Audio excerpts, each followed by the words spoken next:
If you're an administrator or a director of nursing in an assisted living, one of the best things that you can do to separate your community from all the others is to normalize yourself as the leader having positive communications and providing your families with positive feedback about their loved ones. So many families become accustomed to only hearing from their senior living community when there's a concern at hand. Maybe there was a fall, maybe there's an issue with the medication, and that's when the community's reaching out. And specifically, that's when the leaders of the community are reaching out. Most communities have some sort of setup where they're going to have a person that works at the community that's responsible for having family conversations. But at the end of the day, when push really comes to shove and there's situations that really matter that come up that affect the outcomes of a resident, that's going to fall on the desk of the administrator or the director of nursing to have those tough conversations.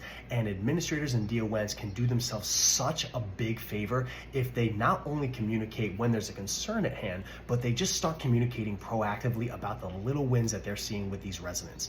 Maybe somebody's been working really hard in therapy and you notice that they walked from their room to the dining room without taking a break on the bench. That's a reason to call the family. Maybe somebody that moved in a couple months ago was a little bit shy and kind of a shut-in, and then you were able to get him out twice in the last month to go to men's club.